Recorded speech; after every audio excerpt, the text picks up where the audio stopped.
G'day, welcome back to the 40 channel. So we've been busting around in Minty for nearly 2 years with like some really cheap, dodgy little roof rack things. The whole reason we had that set up was the side awning, because you know it's really handy to have for a bit of shade, or pulled it out, threw the swag under it, and it worked really well, but it looked pretty pathetic.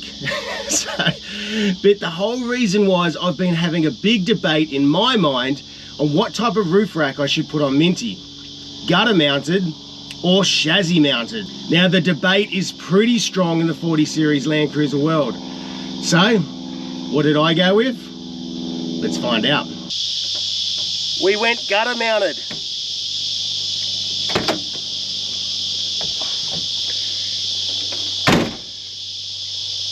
Let's explain why we've chosen gutter mounted and the whole reason behind why we've built this roof rack.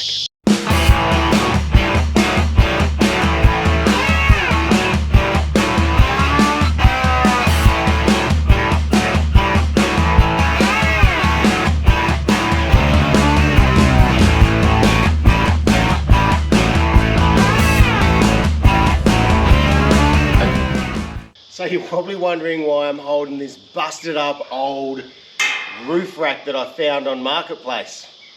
Well, to be honest, I've actually bought 2 of them. And the whole reason is the whole big debate about putting a roof rack on, whether we put a gutter mount one on or whether we put the chassis mount one on. Anyway, I've ended the debate in my mind. So what we've done is we've bought 2 old roof racks from Marketplace. We're going to cut them up, glue them together and make one big one. Man, the cicadas are loud today. Righto, so the reason that we've gone with gutter mounted instead of chassis mounted, well, there's a couple different reasons. I'd actually bought a chassis mounted roof rack for Minty, but before Minty got the title of Minty and being painted green, we cut all those chassis mounts off, cleaned it all up because honestly, they were pretty dodgy. Righto, so what you actually have to do is have to look at why you want a roof rack and what you're going to use that roof rack for. But being swamped with all the arguments about chassis mounted and gutter mounted, I had to make a decision. So after nearly 18 months of mucking around in my head, I actually went back to the basics of why I needed a roof rack. The biggest factor you need to think about is how much weight are you going to have on your roof rack?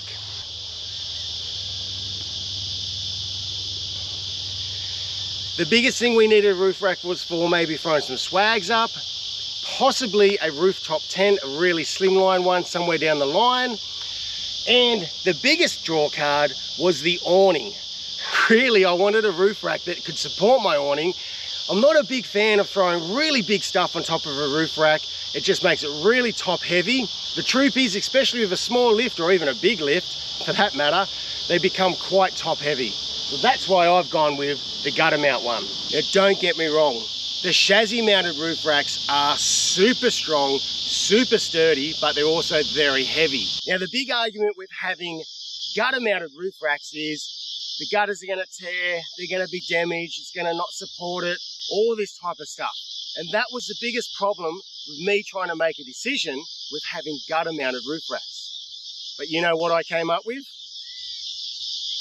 The gutter mounted roof racks have been used for over 40 years, as far as I can tell, on the old Land Cruisers. And I really haven't seen those issues. And people have had them on there for over 20 years and still using them today from that entire time. And absolutely love it. So, gutter mount it was. Righto, so the awning. The whole reason that we did the roof rack in the first place was to support an awning. Now check this awning out. This is a brand new product from Vic Off-Road. This is a San Hima 270 awning. Now, when the option came up to look at 270 awnings, there's quite a number of different brands out there. And to be honest, I looked at a stack of them ranging in all different prices. But the San Hima met everything that I wanted it to do. It met the price range and it met the quality range. I compared this against some of the other 270 awnings out there, and this one, the quality of this is sensational. The kit comes with everything you need.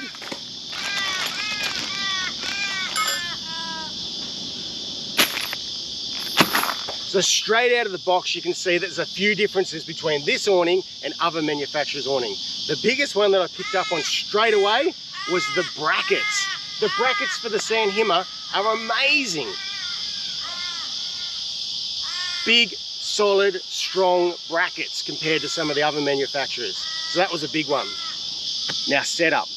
The old little awning that we had before, you had to roll it out. You almost needed 2 people to set up a small little awning.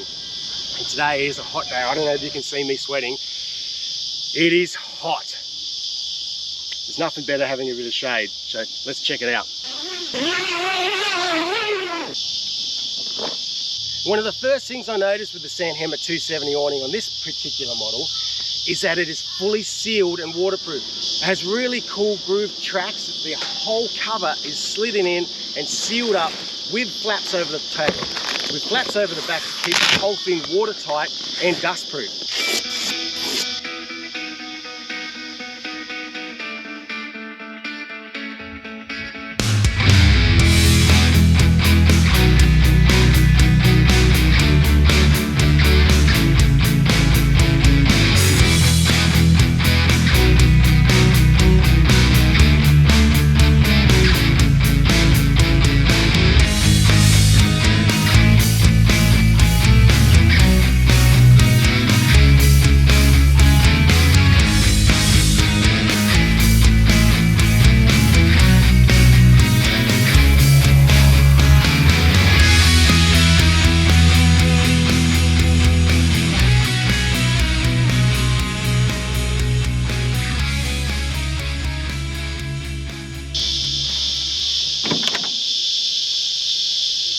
Now, one of the great things about it having a 270 awning is that we access the back of the Troopy quite a lot, obviously. The girls spent time camping in the back of the Troopy while we were out, and it means that if there's rain, well, it means that they can get in and out of the Troopy and have full shelter. Righto, so San Hima haven't mucked around with strength on this thing either. Like, it's awesome, like it's so good. You've got really good strong support, good gusseting all through here. It's fully welded and it's a nice aluminium frame, so it makes it nice and light. It is really, really cool. There's nylon bushes between all your pivot points, so that means you don't have metal on metal. It means the wear is going to be a lot longer. The other thing I've noticed is that all the stitching has a double seal over it. It's like a waterproof membrane on all the stitching over it, so it keeps the entire awning waterproof when you're out camping.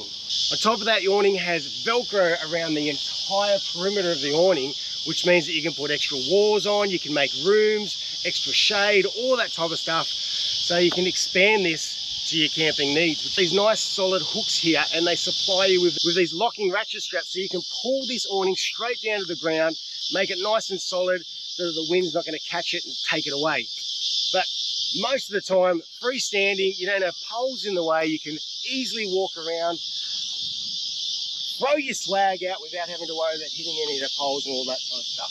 The thing I like the best about the 270 awning is that it wraps right out past the driver's or passenger side door, depending on what side you get. So that means if you've got people camping in the back or all your equipment in the back, and you've rolled out your swag for a quick night, and you've just got a few bits and pieces in here that you want to access or keep locked up for whatever reason, you can get out of your swag, open the door, get all your bits and pieces in nice securely locked away inside the car. The San Hima range is only available exclusively from Vic Off-Road. So if you jump on their webpage, they have a whole stack of different awnings you can pick from, rooftop tents, mate, everything you need, it's all on there. It's heaps of stuff.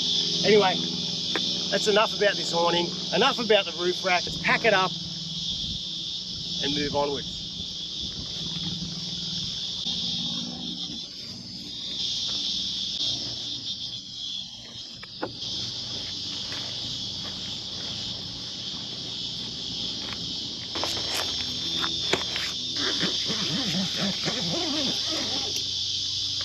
Righto, so hopefully this has been a helpful video to you guys in either choosing a roof rack, which system you're going to go for, how you're going to use it, where you're going to use it, and what you're going to put on it.